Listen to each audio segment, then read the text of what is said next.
ஆமென். ஹalleluya. நம் தேவனை ஆராதிக்கும் முன்பாக நம் யாவரும் கண்களை மூடி சிறிது நேரம் தேவனை நோக்கி நம்ம பார்ப்போம். தேவன் செய்த நன்மைகளை நினைத்து நாம் நன்றி சொல்லுவோம். நம்மளே தயார்படுத்தி அவர் பிரசனத்துக்குள்ள நம்ம கடந்து செல்ல அப்பா இந்த நேரத்துக்கு ஆண்டவரே ஒவ்வொருத்தரையும் நீ வழி நடத்த முடியாது ஜெபிக்கிறோம் ஆண்டவரே. எல்லாரும் அப்படியாக கைகளை வைத்து கண்களை மூடி தேவனை நோக்கி நம்ம பார்ப்போம். தேவனுக்கு நம்ம நன்றி சொல்லுகிறோம். ஓ ரப சந்தரபா ரிபரபரபரபா ஹேரிபனமரபரிபரப கனபரபரபரா. நன்றி ஆண்டவரே, உமக்கு நன்றி நன்றி நன்றி சொல்லுகிறோம் ஆண்டவரே. நன்றி நன்றி நன்றி நன்றி நன்றி ஸ்தோத்திரம் ஆண்டவரே. நன்றி பலி பீட கட்டுவோம். நல்ல தேவன் நன்மை செய்தார்.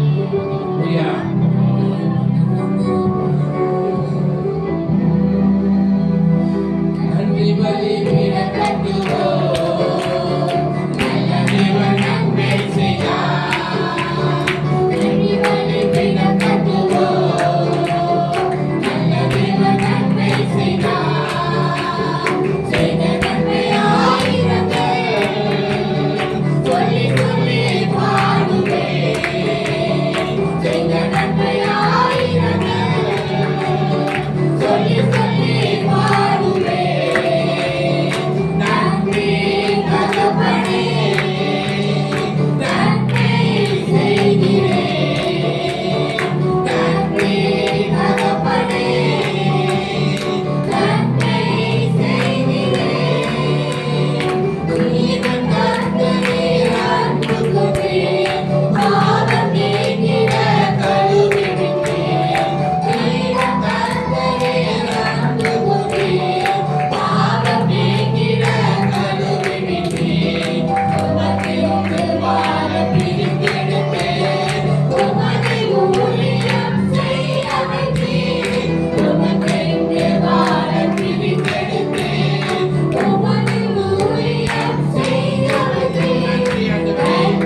ஒரு நாளும் விலகினார். நம் இயேசு நல்லவர், ஒருபோதும் கைவிடார். ஒரு நாளும் விலகினார். ஒன்று சேர்ந்து நாம் துதிப்போம், சாத்தானை மிதிப்போம், தேசத்தை சுதந்தரிப்போம். ஒன்று சேர்ந்து நாம் துதிப்போம், சாத்தானை மிதிப்போம், தேசத்தை சுதந்தரிப்போம். நம் இயேசு நல்லவர், ஒருபோதும் கைவிடார். ஒரு நாளும் விலகினார். அதிசயமானவர், ஆறுதல் தருகிறார். அதிசயமானவர், ஆறுதல் தருகிறார். சர்வ வல்லவர், சர்வ வல்லவர், சமாதானம் தருகிறார். நமக்கு சமாதானம் தருகிறார். ஒன்று சேர்ந்து நாம் துதிப்போம், சாத்தானை மிதிப்போம், தேசத்தை சுதந்தரிப்போம். ஒன்று சேர்ந்து நாம் துதிப்போம், சாத்தானை மிதிப்போம், தேசத்தை சுதந்தரிப்போம்.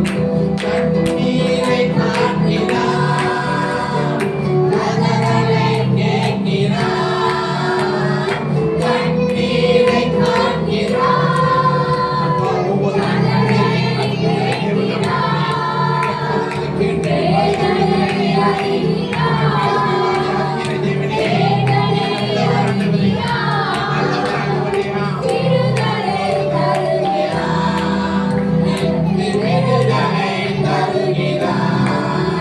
ஒன்று சேர்ந்து நாம் துதிப்போம், சாத்தானை மிதிப்போம், தேசத்தை சுதந்தரிப்போம். ஒன்று சேர்ந்து நாம் துதிப்போம், சாத்தானை மிதிப்போம், தேசத்தை சுதந்தரிப்போம். எதிர்காலம் நமக்குள்ளே, எதற்கும் பயமில்லை. எதிர்காலம் நமக்குள்ளே, எதற்கும் பயமில்லை.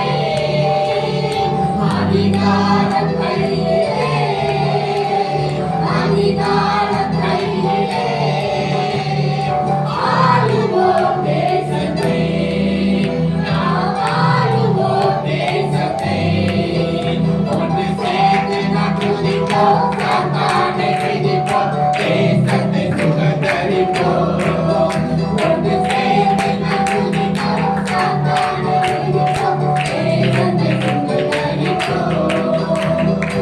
ஒரு கொண்ட நெஞ்சமே, நோக்கிடு இயேசுவை. ஒரு கொண்ட நெஞ்சமே, நோக்கிடு இயேசுவை. கூப்பிடு உண்மையா, கூப்பிடு உண்மையா. குறையெல்லாம் நீக்குவார், உன் குறையெல்லாம் நீக்குவார். ஒன்று சேர்ந்து நாம் துதிப்போம், சாத்தானை மிதிப்போம், தேசத்தை சுதந்தரிப்போம். ஒன்று சேர்ந்து நாம் துதிப்போம், சாத்தானை மிதிப்போம், தேசத்தை சுதந்தரிப்போம். ஒரு கொண்ட நெஞ்சமே, நோக்கிடு இயேசுவை. ஒரு கொண்ட நெஞ்சமே, நோக்கிடு இயேசுவை.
அப்பா.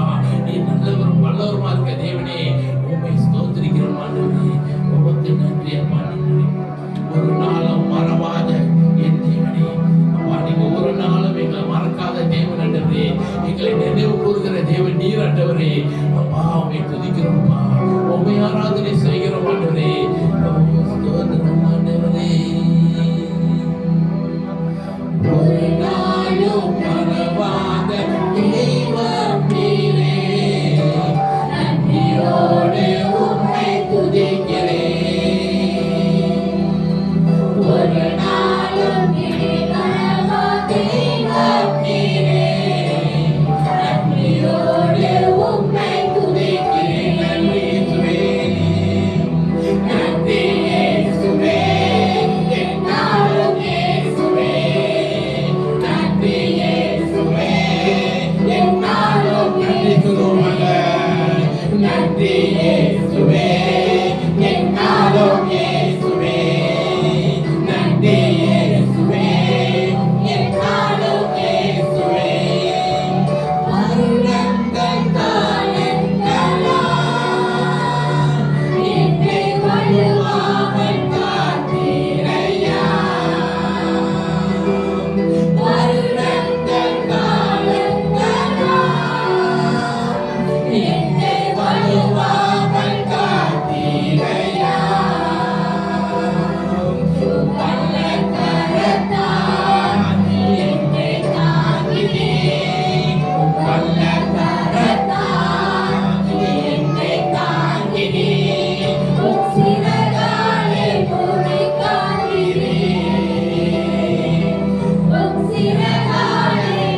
உமக்கு நன்றி செலுத்துகிறோம் ஆண்டவரே.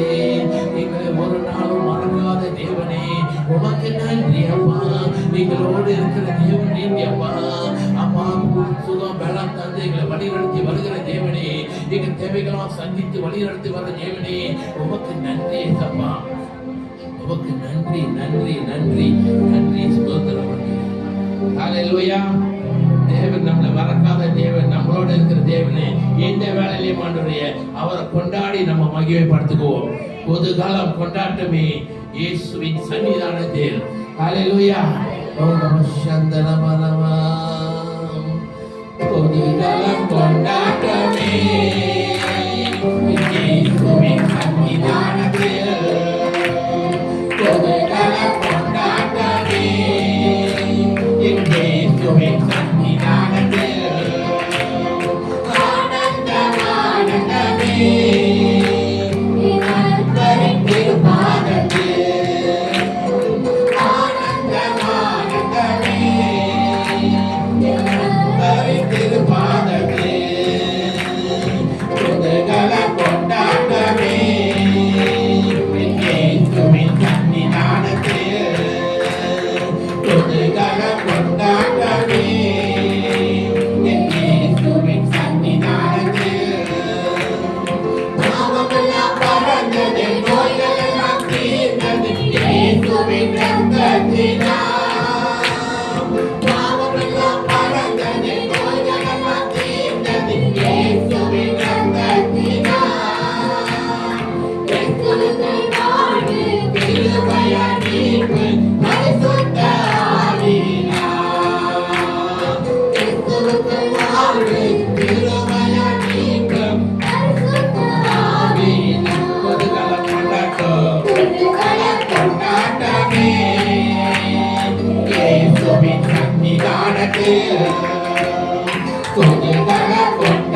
ராஜரீகம் பண்ணுகிறார். ஆமென். சபையார் யாவரும் அமர்ந்து கொள்ளுங்கள். இந்த புதிய மாதத்திலே உங்கள் யாவரையும் மீண்டும் ஒரு முறை சந்திப்பதிலே நான் பெரிய மகிழ்ச்சி அடைகிறேன். கர்த்தர் உங்கள் யாவரையும் சுகமாய் வைத்திருக்கிறார் என்று விசுவாசிக்கிறேன். ஆமென்.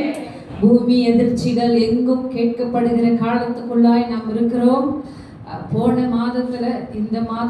மாத கடைசியில மாத்திரம் 3 நாடுகளை உலுக்கிய பூமி அதிர்ச்சி, பின்னையங்களையும் சரி கேரளையும் சரி ஒரு சில கட்டிடங்களை உலுக்கினது என்று கேள்விப்பட்டோம்.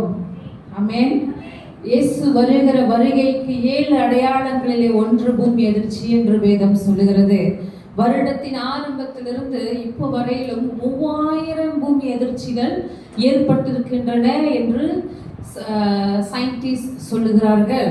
இவை எல்லாவற்றிலிருந்தும் நம்மை காத்து சுகபத்திரமாய் கொண்டு வந்து சேர்த்திருக்கிறார் நம்முடைய கர்த்தர். ஆமென். ஹல்லேலூயா. கர்த்தர் ராஜரீகம் பண்ணுகிறார். ஹல்லேலூயா. கர்த்தர் சிங்காசனத்திலே வீற்றிருக்கிறார். ஆமென். அவர் சிங்காசனத்திலே வீற்றிருக்கிற வரையிலும் நாமும் அவரை போலவே எப்பொழுதும் சந்தோஷமாகவும் மகிழ்ச்சியாகவும் இருப்போம். ஆமென். ஹல்லேலூயா.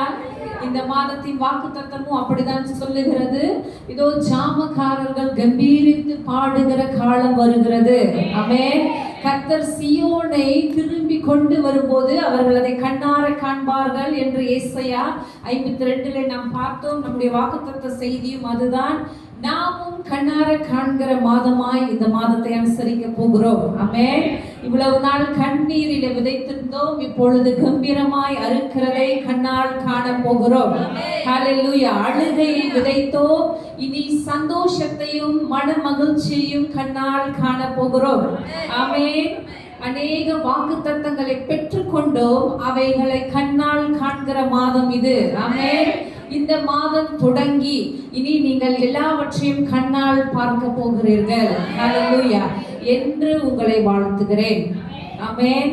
அருமையாக பிரைசஸ் நடந்தது, வர்ஷிப் நடந்தது. வர்ஷிப் டீமுக்கு என்னுடைய வாழ்த்துக்கள். உங்களுடைய போதகருடைய மனைவியும் இங்கே இல்லை, அவர்களையும் வாழ்த்துகிறேன். இன்றும் ஒரு முறை எனக்கு இங்கே செய்தி கொடுத்த வாய்ப்புக்காக உங்கள் சபையார் யாவரையும் வாழ்த்துகிறேன். ஹல்லேலூயா. நம்முடைய சத்தியத்துக்குள்ளாய் நாம் கடந்து போகிறோம். எத்தனை பேர் ஆயத்தமா இருக்கீங்க? எத்தனை பேர் சந்தோஷமா இருக்கீங்க? ஆமென். கர்த்தருக்குள் மன மகிழ்ச்சியா இருப்பதே நம்முடைய பலன். ஆமென். இதோ இன்றைக்கு நான் உங்களிடத்துல பேசும்படியாக எடுத்துக்கொள்ளப்பட்ட வேத பகுதி, யாவரும் எழுந்து நின்று இந்த வேத வசனத்திற்கு கனம் கொடுக்கிற வண்ணமாய் நாம் வாசிக்க போகிறோம். வெளிப்படுத்தின விசேஷம் 19வது அதிகாரம் வசனம் 11, 12 வாசிக்க கேட்போம். பின்பு பரலோகம் திறந்திருக்க கண்டேன். இதோ ஒரு வெள்ளை குதிரை காணப்பட்டது.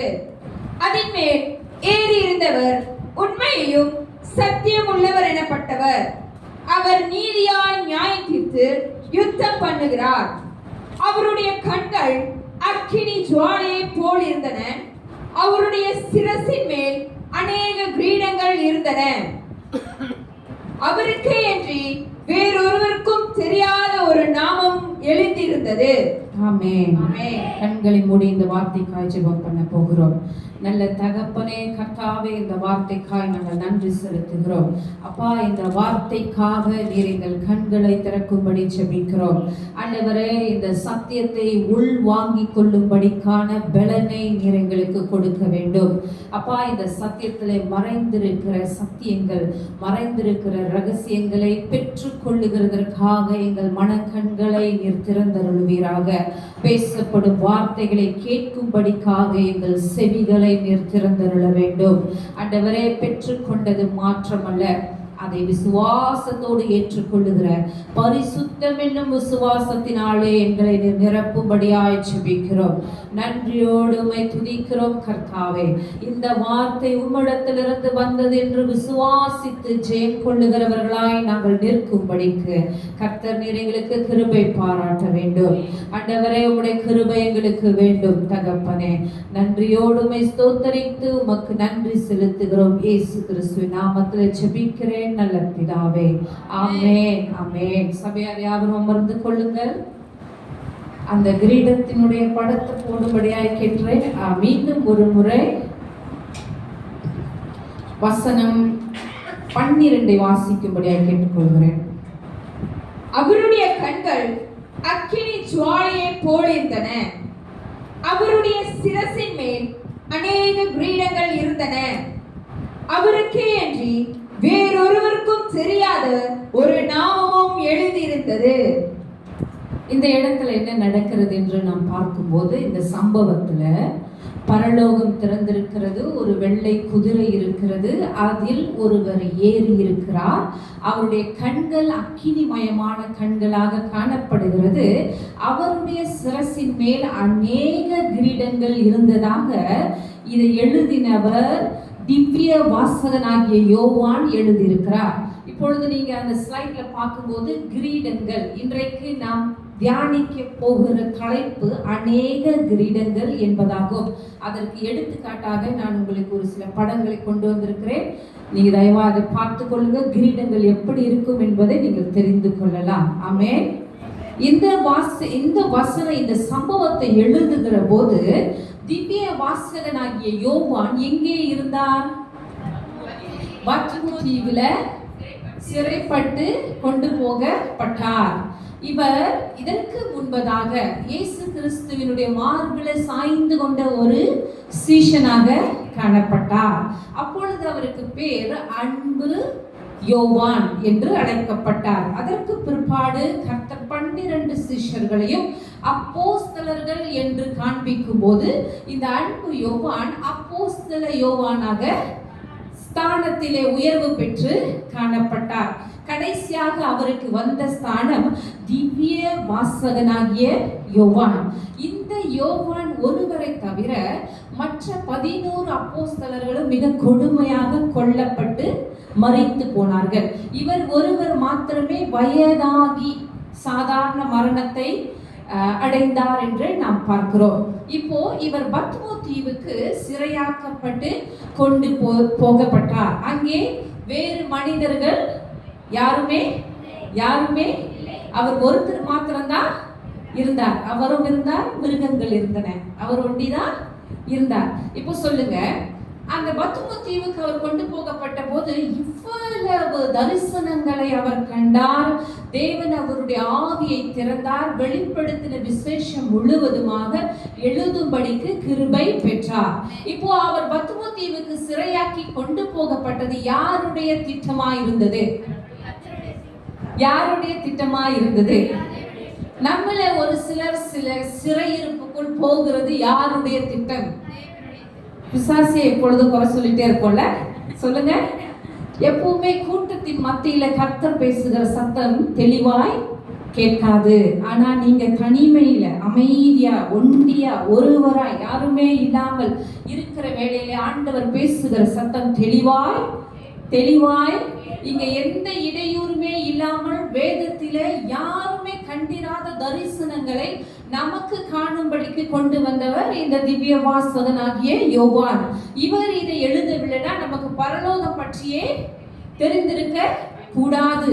பரலோகத்துல தேவனுடைய வீட்டில் எத்தனை ஸ்தலங்கள் இருக்கிறது, என்னென்ன இருக்கிறது என்று ஒன்றையுமே நம் கண்ணால கண்டிருக்க முடியாது. அப்ப திவ்ய வாசகனாகிய யோவானுக்கு ஒரு நன்றியை நாம் செலுத்த வேண்டும். ஆமென், ஆமென். சரி, இப்பொழுது நாம் கிரீடத்திற்குள்ளாக போகிறோம். யோவான், இந்த திவ்ய வாசகனாகிய யோவான் இந்த பத்மோ தீவில் இருக்கும்போது மொத்தம் 5 தரிசனங்களை கண்டதாக வேதம் சொல்லுகிறது. அதிலே கடைசி தரிசனம் தான் நாம் இப்பொழுது வாசித்த வசனம். மீண்டும் அந்த வசனத்தை 12வது வசனத்தை வாசிக்கும்படியாய் கேட்கிறேன். அவருடைய கண்கள் அக்கினி ஜுவாலையை போலிருந்தன. அவருடைய சிரசின் மேல் அநேக கிரீடங்கள் இருந்தன. அவருக்கே அன்றி வேறொருவருக்கும் தெரியாத ஒரு நாமமும் எழுதியிருந்தது. இந்த வெளிப்படுத்தின விசேஷத்துல இந்த வசனத்தை எத்தனை பேர் வாசிச்சிருக்கீங்க? எத்தனை பேருக்கு ஞாபகம் இருக்கிறது? இந்த வசனம் வாசிச்சிருப்போம், ஆனா மறந்து போயிருப்போம். சரியா?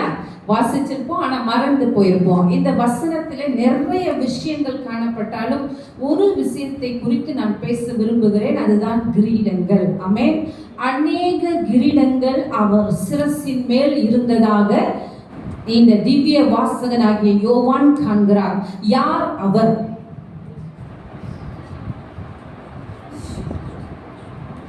யார் அவர்? அவருடைய சிரசின் மேல் இந்த கிரீடங்கள் காணப்பட்டது. யார் அவர்?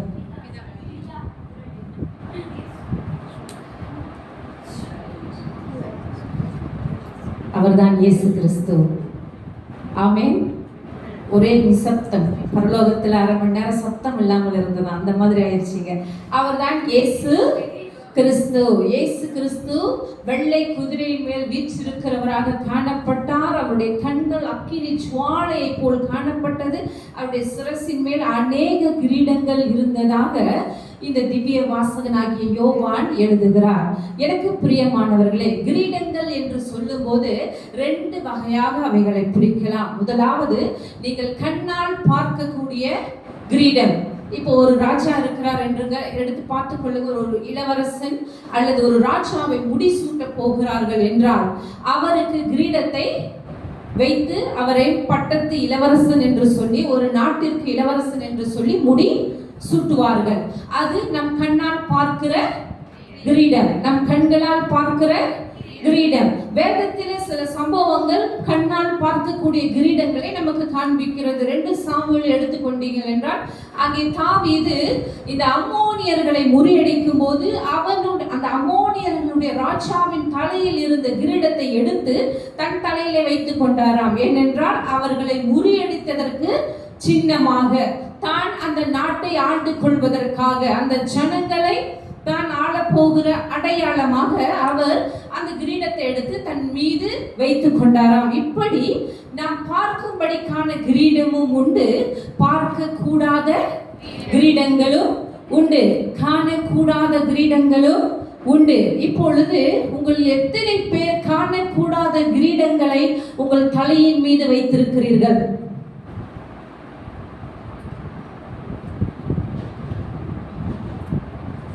சரி, விட தெரியலையா? இனிமேல தெரிய போகுது. ஆமென். காணக்கூடாத கிரீடங்கள் ஒரு சிலவற்றை வேதம் நமக்கு சொல்லித்தர இருக்கிறது. வாசியுங்கள் 8ஆம் சங்கீதம் வசனம் 5. நீர் அவனை தேவ தூதரிலும் சற்று சிறியவனாக்கினீர், மகிமையினாலும் கனத்தினாலும் அவனை முடிசூட்டினீர். மகிமையினாலும் கனத்தினாலும் அவனை முடிசூட்டினீர். யார் அந்த அவன்? நம்ம எல்லாரும் தான் அந்த அவன். அப்ப நம்முடைய தலையின் மீது கர்த்தர் மகிமையினாலும் கனத்தினாலும் முடிசூட்டி இருக்கிறார். மகிமை என்கிற கிரீடம், கனம் என்கிற கிரீடம், அதை பார்க்க முடிகிறதா? பார்க்க முடியல. இது காணக்கூடாத கிரீடம். 2வது வகை சங்கீதம் 103ஆம் சங்கீதம் வசனம் 4. உன் பிராணனை அழிவுக்கு விலக்கி, உன் பிராணனை அழிவுக்கு விலக்கி மீட்டு, உன்னை கிருபையினாலும் இரக்கங்களினாலும் முடிசூட்டி. ஆமென். கிருபை என்னும் கிரீடம், இரக்கம் என்னும் கிரீடம், இதையும் கொண்டு நம்மை முடிசூட்டி இருக்கிறார். உங்கள் தலையின் மீதும் என் தலையின் மீதும் கிருபை என்கிற கிரீடமும் இரக்கம் என்கிற கிரீடமும் இருக்கிறது. ஆமென். அடுத்ததாக 62வது ஏசாயா 62வது அதிகாரம் வசனம் 3. உம்முடைய உடுப்பு சிவப்பாகவும் உம்முடைய வஸ்திரங்கள் ஆடையை மிதிக்கிறவன் வஸ்திரங்கள் போலவும் இருக்கிறதென்ன? ஏசாயா 62:3. நீ கர்த்தருடைய கையில் அலங்காரமான கிரீடமும் உன் தேவனுடைய கரத்தில் ராஜ முடியுமாய் இருப்பாய். நீ உன் கர்த்தருடைய கையில் அலங்காரமான கிரீடம். ஆமென். நம்முடைய தலையின் மீது அலங்காரமான கிரீடம் என்று ஒரு கிரீடம் இருக்கிறது. தேவனுடைய கரத்தில் நாம் ராஜமுடி என்று இருக்கிறோம். அல்லேலூயா. ராஜமுடி என்ற ஒரு கிரீடமும் நமக்கு கொடுக்கப்பட்டிருக்கிறது. அல்லேலூயா. இந்த கிரீடங்களுக்கெல்லாம் சொந்தக்காரர் யார்? இந்த கிரீடங்களுக்கெல்லாம் சொந்தக்காரர் இயேசு கிறிஸ்து. அவர் பூமியிலே பிறந்து வளர்க்கப்பட்ட போது அவருக்கு ஒரு கிரீடமும் கொடுக்கப்படவில்லை. அவர் ராஜாவாக தான் இருந்தார். ஆனால் பூமியிலே வந்தபோது அவருக்கு ஒரு கிரீடமும் கொடுக்கப்படவில்லை. இங்கே சொல்லப்பட்டிருக்கிற எந்த கிரீடமும் அவருக்கு சூட்டப்படவில்லை. ஒரே ஒரு கிரீடத்தை தவிர. எந்த கிரீடம் அது? முள்முடி என்கிற கிரீடம். முள்முடி என்கிற கிரீடத்தை சுமந்தவர் இயேசு கிறிஸ்து. ஆமென். இந்த முள்முடி என்கிற கிரீடம் அவர் ஒருவருக்கு மாத்திரமே சூட்டப்பட்டதாக வேதத்திலே எழுதியிருக்கிறது. ரோம ராஜ்யத்தில் எத்தனையோ பேரை சிலுவையில் அறைந்திருக்கிறார்கள். இயேசு கிறிஸ்து ஒருவருக்கு தான் முள்முடியை சூட்டினார்களா? வேத வல்லுநர்கள் என்ன சொல்லுகிறார்கள் தெரியுமா? இந்த முள்முடியானது ஸ்பைனா கிறிஸ்டி என்கிற ஒரு மரத்திலிருந்து எடுக்கப்பட்ட மிகவும் விஷம் வாய்ந்த முள் என்று வேத வல்லுநர்கள் கண்டுபிடித்திருக்கிறார்கள். அந்த முள்ளை அவர்கள் ஒரு கிரீடமாக செய்து இயேசு கிறிஸ்துவின் தலையிலே சூட்டினார்களா? அது மாத்திரமல்ல, அவர் சிலுவைக்கு போகிறதற்கு முன்பதாகவே இந்த முள்முடியை சூட்டி விட்டார்கள். சூட்டி விட்டது மாத்திரமல்ல, 600 போர் சேவகர்கள் மாறி மாறி அவரை அடித்தார்களாம். அவரை அடித்த போது அதனுடைய வேகத்திலே இந்த முள் அவருடைய தலைக்குள்ளாய் புகுந்து கண்கள் வழியாய் வெளியே வந்தது என்று வேத வல்லுநர்கள் சொல்லுகிறார்கள். அது விஷம் நிறைந்த முள்ளாய் காணப்பட்டது. அது அவர் கண்களை பீறிட்டு வெளியே வந்தது என்று நாம் இதை ஆராய்ந்து பார்க்கும்போது நமக்கு தெரிகிறது. எனக்கு அருமையான தேவ பிள்ளைகளே, இந்த ரோம ராஜ்யத்தின் ரோம ராணுவர்கள் ஏதோ கிண்டலுக்கென்று, ஏதோ அலட்சியம் பண்ணுவதற்கென்று, ஏதோ கிறிஸ்துவை வெட்கப்படுத்த வேண்டும் என்பதற்காக இந்த முள்முடியை சூட்டி இருக்கலாம். ஆனால் இதற்கு பிற்பாடு ஒரு பெரிய வரலாறே இருக்கிறது. ஏன் கிறிஸ்து முள்முடியை தனக்காக ஏற்றுக்கொண்டார் என்பதை அடுத்து வருகிற வசனத்திலே நாம் பார்க்க போகிறோம். வாசியுங்கள். முதலாவது நமக்காக வைக்கப்பட்ட கிரீடம் என்ன, அவர் நமக்கு கொடுத்த கிரீடம் என்ன என்பதை அடுத்து நாம் தெரிந்து கொள்ள போகிறோம். வாசிக்க வேண்டிய வசனமாவது உபாகமம் 23வது அதிகாரம் வசனம் 5.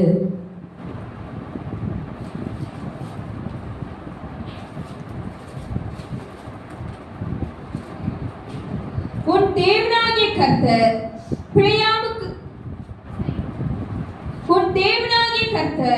பிழையாமுக்கு செவி கொடுக்க சித்தமில்லாமல் உன் தேவனாகிய கர்த்தர் உன்மேல் அன்பு கூர்ந்தபடியினால் உன் தேவனாகிய கர்த்தர் அந்த சாபத்தை உனக்கு ஆசீர்வாதமாக மாற பண்ணினார். அந்த சாபத்தை உனக்கு ஆசீர்வாதமாக மாற பண்ணினார். உன் தேவனாகிய கர்த்தர் உன் மீது அன்பு கொண்டதின் நிமித்தமாக அந்த சாபமானதை அவர் ஆசீர்வாதமாக மாற்றினார் என்று பார்க்கிறோம். முதலாவதாக நம்முடைய சிரசின் மீது இருந்தது சாபத்தின் கிரீடம்.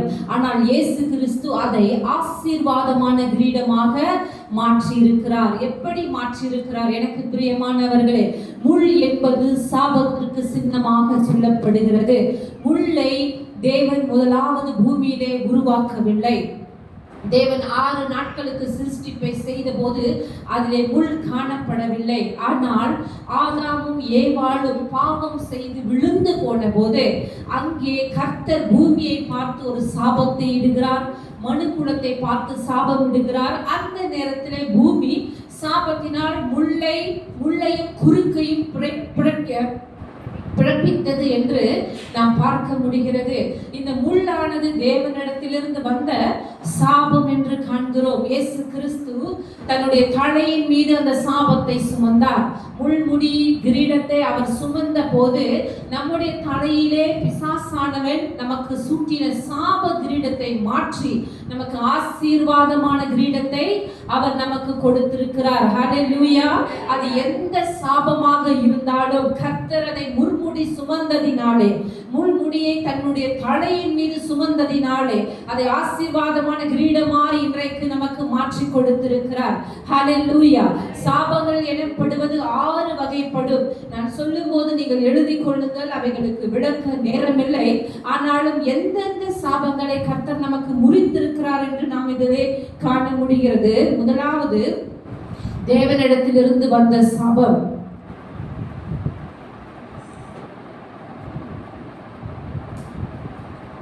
இரண்டாவது மனிதன் சபிக்கும் போது வந்த சாபம். மூன்றாவது மந்திரவாதி, சூனியம், ஏவல் நிமித்தம் வரும் சாபங்கள்.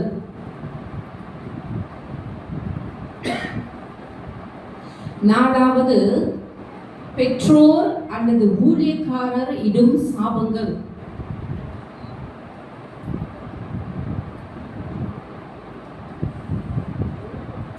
ஐந்தாவது ஒரு மனிதன் தானாக வருவித்துக் கொள்ளும் சாபம்.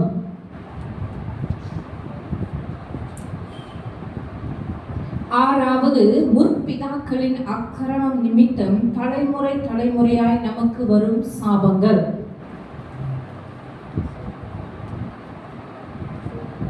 தேவனிடமிருந்து வரும் சாபம், மனிதன் சபிக்கும் போது வரும் சாபம், மந்திரவாதி, சூனியம், ஏவல் நிமித்தம் வரும் சாபங்கள், பெற்றோர் ஊழியக்காரரிடம் சாபம், ஒரு மனிதன் தானாக தன் மீது வருவித்துக் கொள்ளுகிற சாபம். ஆறாவது முற்பிதாக்களின் அக்கிரமம் நிமித்தம் தலைமுறையாய் வரும் சாபம். இந்த சாபம் என்று சொல்லும் போது அது ஒரு பெரிய டாபிக். அதை குறித்து நிறைய காரியங்கள் ஆராயலாம். ஆனால் இன்றைக்கு நாம் பார்க்கிற கிரீடம் என்ற தலைப்பிலே கர்த்தர் சாபத்தின் கிரீடத்தை நம்முடைய தலையிலிருந்து எடுத்து நமக்கு ஆசீர்வாதமான கிரீடத்தை சூட்டி இருக்கிறார். ஆமென். அவர் முள்முடி சுமந்ததினாலே சாபத்தை குலைத்தவராய் காணப்பட்டார். அது மாத்திரமல்ல, இதோ கலாத்தியர் 3:13 சொல்லப்படுகிற விதமாக மரத்திலே தூக்கப்பட்ட எவனும் சபிக்கப்பட்டவன். இந்த மாதிரி கர்த்தர் மரத்திலே தூக்கப்பட்டதினாலே நமக்கு எதிராய் எழுதப்பட்ட கையெழுத்தை குலைத்து அவர் நம்முடைய சாபத்தை மாற்றி ஆசீர்வாதமாய் நம்மை மாற்றி இருக்கிறார். ஹல்லேலூயா. இந்த ஆசீர்வாத கிரீடம் எத்தனை பேருக்கு தலையில் இருக்கிறது என்று சொல்லுகிறீர்கள்? உங்கள் எத்தனை பேருக்கு இருக்கு என்று உறுதியாய் சொல்றீங்க? நீங்க செய்கிறதெல்லாம் வாய்க்கிறது அல்லவா? நீங்கள் போகிற இடங்களில் எல்லாம் சமாதானம் உண்டாகிறது அல்லவா? இதுதான் உங்களுடைய ஆசீர்வாதத்தின் கிரீடத்திற்கு அடையாளமாய் இருக்கிறது. கர்த்தர் உன் வீட்டின் எல்லா வரவுகளையும் ஆசீர்வதித்திருக்கிறார் அல்லவா? உன்னுடைய பண்டக சாலை குறைந்து போகவில்லையே. நீ மற்றவர்களுக்கு இறங்குகிறவளாக காணப்படுகிறாயே. இதான் உன்னுடைய ஆசீர்வாதத்தின் கிரீடத்திற்கு அடையாளமாய் இருக்கிறாய். இதோ நீ கர்த்தருக்கு கடன் கொடுக்கிறவளா, இதோ ஏழைக்கு இறங்குகிறவர்களாய் காணப்படுகிறீர்களே. உங்களுடைய ஆசீர்வாத கிரீடம் அதுதான். கர்த்தர் உங்களுக்கு கொடுத்த ஆசீர்வாத கிரீடத்தை இன்றையிலிருந்து தியானம் பண்ணுங்கள். நமக்கு சாப கிரீடம் இல்லை. யாராவது உங்களிடத்துல வந்து நீங்கள் சபிக்கப்பட்டவர்கள் என்று சொன்னால் அது பொய், அது பிசாசினிடத்திலிருந்து வருகிற வார்த்தை. நாம் ஆசீர்வதிக்கப்பட்டவர்கள். ஆசீர்வாதமான கிரீடம் நம்முடைய தலையின் மீது இருக்கிறது. அது கர்த்தர் சிந்தின இரத்தத்தினாலே நமக்கு கிடைத்த ஒரு மாபெரும் வெற்றி. ஹல்லேலூயா, ஹல்லேலூயா. கர்த்தர் சிந்தின, கர்த்தர் சுமந்த முள்முடிக்காக நமக்கு ஆசீர்வாதமான கிரீடத்தை கொடுத்திருக்கிறார். ஆமென், ஆமென், ஆமென். இதோ இன்றையிலிருந்து இந்த ஆசீர்வாத கிரீடத்தை நாம் தியானிக்க போகிறோம். என் தலையின் மீது இருக்கிற ஆசீர்வாத கிரீடம் இது அநேகருக்கு ஆசீர்வாதத்தை கொண்டு வரட்டும். நம்முடைய தலையின் மீது இருக்கிற ஆசீர்வாத கிரீடம் அநேக ஜனங்களுக்கு பிரகாசத்தை கொண்டு வரட்டும். கர்த்தர் சாபத்தை குலைத்து போட்டவர், சாபத்தை இல்லாமல் முறியடித்தவர். சாதாரண ஒரு மனுஷனை பார்க்கும் போது அவனுக்கு என்ன சாபம் இருக்கிறது என்று தெரிய முடியாது. அவனுடைய உள்ளாக, அவனுக்குள்ள இருக்கிற மனுஷனுக்குள், அவனுடைய ஆத்மாவுக்குள்ளே போனாதான் அவனுக்கு என்ன சாபம் இருக்கிறது, அவனுடைய ரத்தத்தில் என்ன சாபம் கலந்திருக்கிறது என்று கண்டுபிடிக்க முடியும். ஆனாலும் கர்த்தருடைய கண்களுக்கு மறைவானது ஒன்றுமே இல்லை. மறைந்திருக்கிற எல்லா சாபங்களையும் ஆண்டவர் முறியடிக்க, அதை குலைத்து போட வல்லவராய் இருக்கிறார். ஆமென். இன்றையிலிருந்து என் தலையில் இருக்கிற ஆசீர்வாதமான கிரீடம் அதை கொடுத்து கர்த்தருக்கு நேராய் கரங்களை உயர்த்தி நாம் நன்றி சொல்லுவோமா? ஆண்டவரே, நீர் கொடுத்த ஆசீர்வாத கிரீடத்திற்காக நன்றி.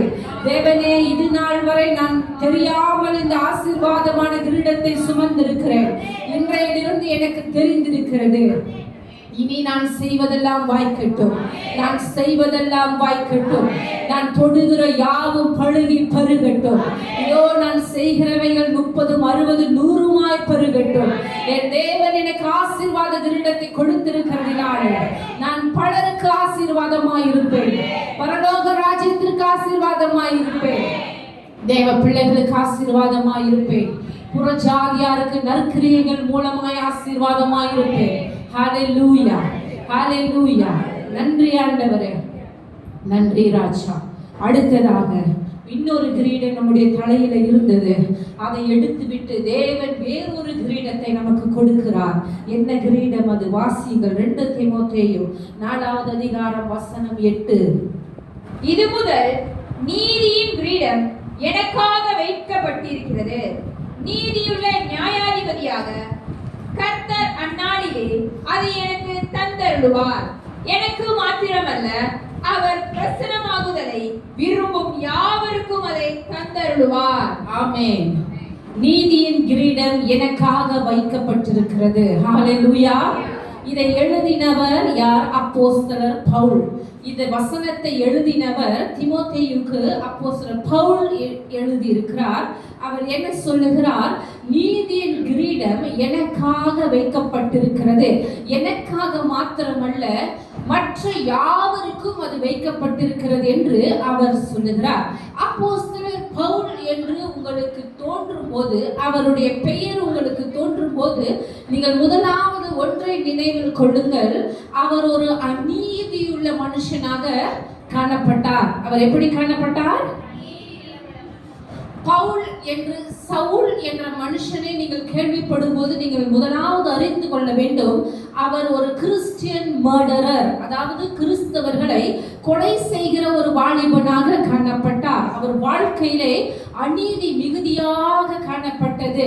இவர் நன்கு படித்தவர் என்று வேதம் சொல்லுகிறது. கமாலியின் பாதத்திலே அமர்ந்திருந்து பிரமாணங்களை கற்றுக்கொண்ட ஒரு மனுஷன்.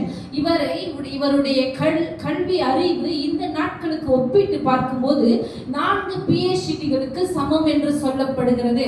ஒரு PhD என்ற டாக்டரேட் என்கிற பட்டம் 4 பட்டங்களுக்கு அவருடைய படிப்பறிவு அவ்வளவா இருந்ததாம்.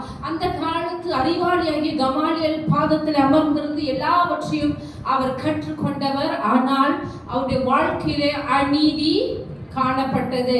அவர் என்ன செய்தார்? வீடுகள் தோறும் நுழைந்தாராம். ஒவ்வொரு கிறிஸ்தவர்கள் வீடாய் நுழைந்து வீட்டில் இருக்கிற புருஷர்கள் ஸ்திரீகளை எல்லாம் கொண்டு போய் சிறையாக்கி சிறையில என்ன பண்ணார்? கொலை செய்தார். யாருடைய பெரிய மரணத்திற்கு அவர் காரணமாயிருந்தார்? ஸ்தேவானுடைய மரணம். ஸ்தேவானுடைய மரணத்திற்கு இவர் ஒரு பெரிய காரணராய் காணப்பட்டார். ஸ்தேவான் என்கிறவருடைய மரணம் அந்த நாட்களிலே கிறிஸ்தவர்களை உலுக்கி போட்ட ஒரு மரணம். வேதத்தை நீங்கள் வாசிக்கும் போது அதில் காண முடியும். அமர்ந்திருக்கிற இயேசு கிறிஸ்து ஸ்தேவான் மரித்த போது எழுந்து நின்றார். பிதாவின் வலது பார்சத்திலே அமர்ந்திருந்தவர் அந்த மரணத்தை தாங்கிக் கொள்ளாமல் எழுந்து நின்றார் என்று பார்க்கிறோம்.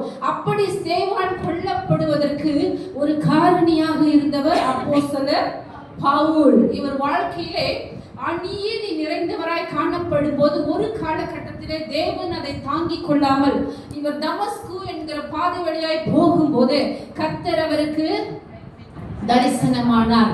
தரிசனமாகி தேவன் அவரோடு பேசும்போது கர்த்தர் ஒரே வார்த்தை சொன்னார், நீ துன்பப்படுத்துகிற இயேசு நானே. எதனால் துன்பப்படுத்தினாராம்? அநீதியினால் தேவனை துன்பப்படுத்தினாராம். எத்தனையோ வார்த்தைகள் கர்த்தர் தன்னை அவருக்கு அடையாளமாய் சொல்லி இருக்கலாம். நான் தான் கர்த்தர், நான் தான் இயேசு, நான் தான் பூமியை உண்டாக்கினேன், நான் தான் உன்னை உருவாக்கினேன், நான் தான் இவைகள் எல்லாவற்றிற்கும் மனுஷர்களை காப்பாற்ற வந்த கர்த்தர் நான் என்று அநேக விஷயங்களை சொல்லியிருக்கலாம். ஆனால் ஆண்டவர் தன்னை எப்படியாக அடையாளப்படுத்துகிறார்? நீ துன்பப்படுத்துகிற இயேசு நானே என்று தன்னை அடையாளப்படுத்துகிறார். இப்படி தேவன் வேதனையாய் அவருக்கு வெளிப்பட்டதினாலே சவுல் மனம் மாறுகிறார். ஆமென். சவுலுடைய அநீதி அவரை விட்டு நீங்க ஆரம்பித்தது. சவுல் பவுலாய் மாறினார். ஹல்லேலூயா. ஒரு கொடூரமான மனுஷன் ஒரு மாபெரும் வெற்றியை காண முடியும் என்றால் என்றால் அது அப்போஸ்தலர் பவுல். அவருடைய வாழ்க்கை மிகவும் கொடுமையா இருந்தது. ஆனால் வேதத்திலே, புதிய ஏற்பாட்டிலே 13 நிருபங்களை நமக்கு கொடுத்தவர் யார்? பவுல். தேவனுடைய ரகசியங்கள் 18 என்று காணப்படுகிறது. அத்தனைக்கும் உக்கிரானக்காரன் பவுல் என்று வேத வல்லுநர்கள் சொல்லுகிறார்கள். ஒரு கொடூரமான அநீதியின் குழியில் இருந்த ஒருவனை கர்த்தர் தூக்கி எடுக்கும் போது அவனை கொண்டு நீதியிலே பூமியிலே எப்படி பிரகாசிக்க பண்ண முடியும் என்பதற்கு பவுல் ஒரு அடையாளமாக காணப்பட்டார். ஹல்லேலூயா. இன்றைக்கு நம்முடைய தலையின் மீது இருக்கிற அநீதியின் கிரீடத்தை கர்த்தர் எடுத்து நமக்கு நீதியின் கிரீடத்தை கொடுக்க காத்து கொண்டிருக்கிறார். ஆமென். ஒரு கொடூரமான பவுலை போன்ற மனுஷனை போன்று வாழ்ந்திருந்த நமக்கு தேவனுடைய அன்பு வெளிப்படுகிற காலகட்டங்களிலே நான் இன்னும் நீதியாய் நடக்க வேண்டும், நான் இன்னும் தேவனோடு கிட்டி சேர வேண்டும் என்கிற ஒரு பரிசுத்த ஆவியின் அந்த உணர்த்துதலினாலே நாம் நீதிக்கு நேராய் நடந்து கொண்டிருக்கிறோமே. எதற்காக? நீதி என்னும் கிரீடத்தை பெற்றுக் கொள்வதற்காக. ஹல்லேலூயா. அதற்கு முன்பதாகவே நீதி என்னும் மார்க்கவசம் நமக்கு கொடுக்கப்பட்டிருக்கிறது. ஆமென். நீதி என்னும் மார்க்கவசத்தை எங்கே அணிந்து கொள்வீர்கள்?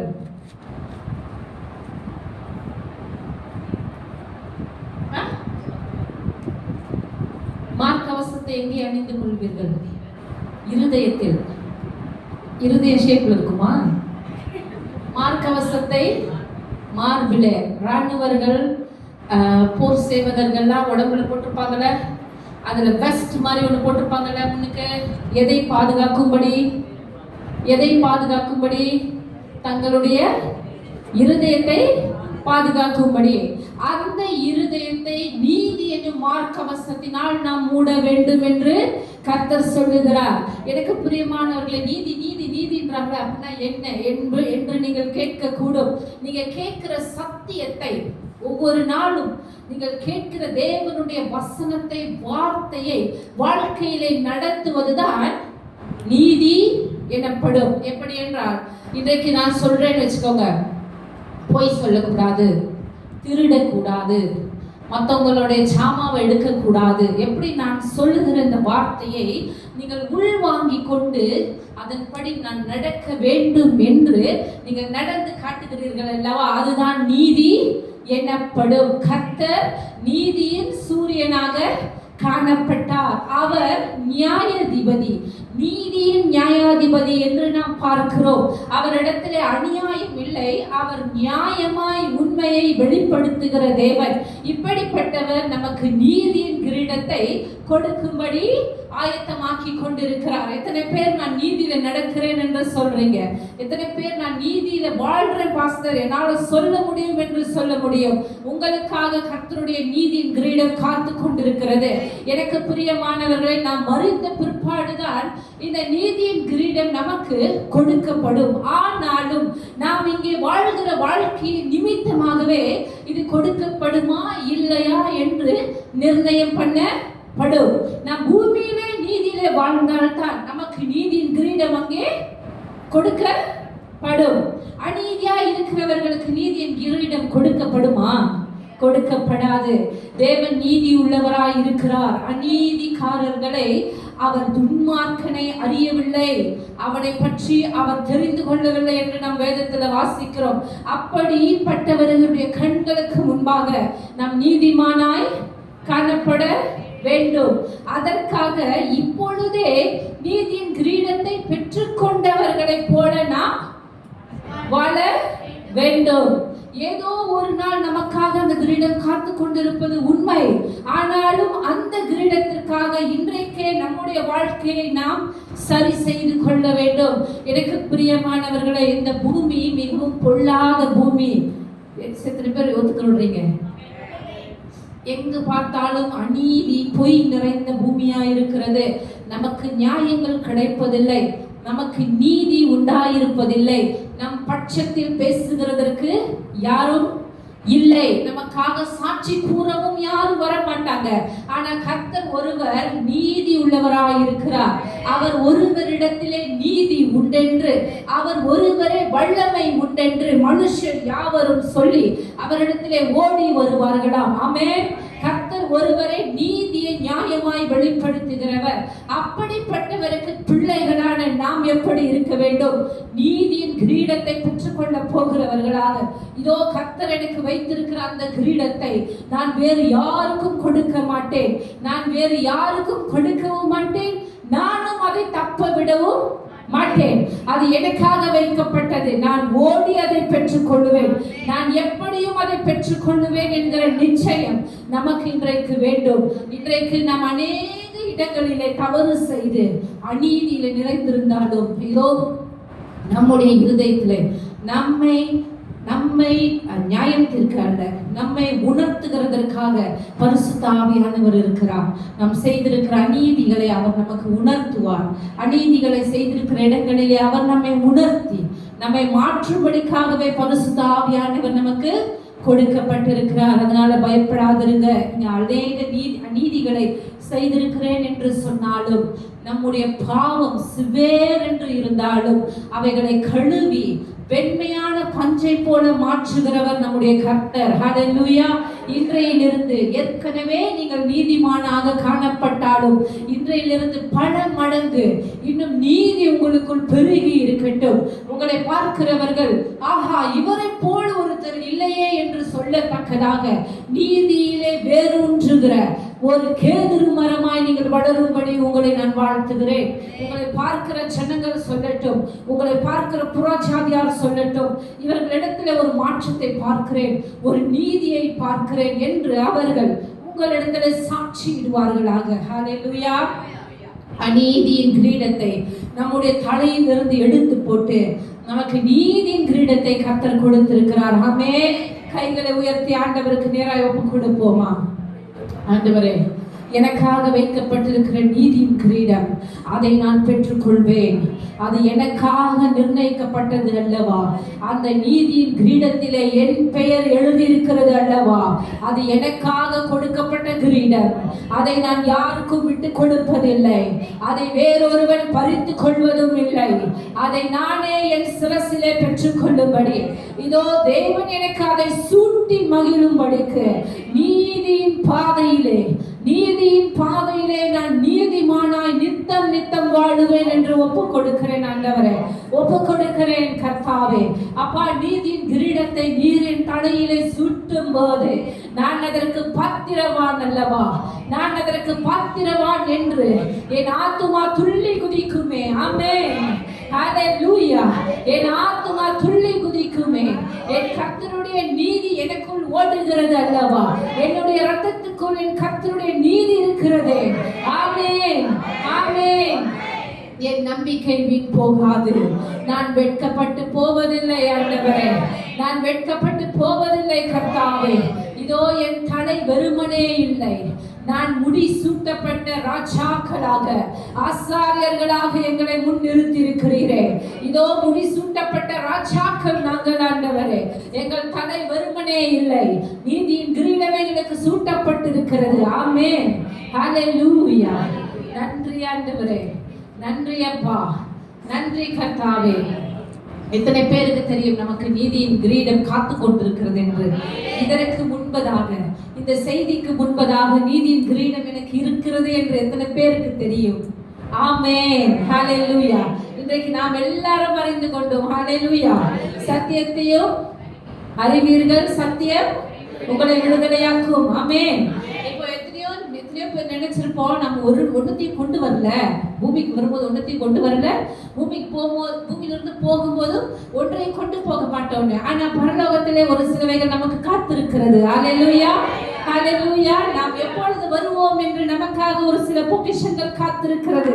ஆமென். ஆமென். அடுத்ததாக மூன்றாவதாக வேறு ஒரு கிரீடத்தை நம்முடைய தலையிலிருந்து எடுத்து ஒரு கிரீடத்தை நமக்கு கொடுத்திருக்கிறார். என்ன அது? வாசியுங்கள். யாக்கோபு 1 அதிகாரம் வசனம் 12. சோதனையை சகிக்கிற மனுஷன் பாக்கியவான், அவன் உத்தமன் என்று விளங்கின பின்பு கர்த்தர் தம்மிடத்தில் அன்பு கூறுகிறவர்களுக்கு வாக்குத்தத்தம் பண்ணின ஜீவ கிரீடத்தை பெறுவார். ஆமென். கர்த்தர் வாக்குத்தத்தம் பண்ணின ஜீவ கிரீடத்தை பெறுவான். ஹல்லேலூயா. ஜீவ கிரீடம் எனக்காக வைக்கப்பட்டு இருக்கிறது. இந்த ஜீவ கிரீடம் நம்முடைய சிரசின் மேல் வைக்கப்படுவதற்கு முன்பதாக மரணம் என்கிற கிரீடம் நம்முடைய தலையிலே இருந்தது. எத்தனை பேர் ஒத்துக்கிறீங்க? எத்தனை பேர் சொல்றீங்க ஆமென் சொல்றீங்க? மரணம் என்கிற கிரீடம் நம்முடைய தலையிலே இருந்தது. கர்த்தர் அதை எடுத்து ஜீவ கிரீடமாக மாற்றி இருக்கிறார். ஹல்லேலூயா, ஹல்லேலூயா. இதோ எசேக்கியேல் புத்தகத்திலே நீங்கள் பார்க்கும்போது பாவம் செய்கிற ஆத்துமா சாகும் என்று எழுதியிருக்கிறது. பாவம் எப்படி பூமிக்கு வந்தது? ஆதாம் ஏவாள் அவர்கள் செய்த தவறினாலே, கீழ்ப்படியாமையினாலே எப்படி சாபம் வந்ததோ அதே போலவே பாவமும் நம்முடைய பூமிக்கு வந்தது. ஒவ்வொரு மனுஷனும் பிறக்கும் போதே அவனுடைய தாய் அவனை எதிரே கர்ப்பம் தரித்தாள், பாவத்திலே கர்ப்பம் தரித்தாள். நாம செய்யாமல் இருந்தாலும் நம்முடைய ரத்தத்திலே ஏற்கனவே பாவம் இருந்தது. இந்த பாவத்திற்கு ஒரு சம்பளம் இருக்கிறது. இந்த பாவத்திற்கு ஒரு முடிவு இருக்கிறது, அதுதான் மரணம். இந்த மரணம் ஒவ்வொரு மனுஷனுடைய தலையிலும் கிரீடமாக பிசாசானவன் சூட்டி இருந்தான். எது வரையிலும் என்று உங்களுக்கு தெரியுமா?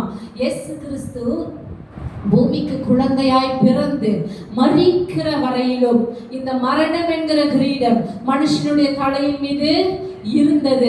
ஆனாலும் கர்த்தர் மரித்து 3ஆம் நாள் உயிரோடு எழும்பினதினாலே, அவர் மரணத்தை ஜெயமாய் விழுங்கினதினாலே, இதோ மரணத்தின் கிரீடமானது மாற்றப்பட்டு நமக்கு ஜீவ கிரீடம் என்பதை அவர் சூட்டினார். ஹல்லேலூயா.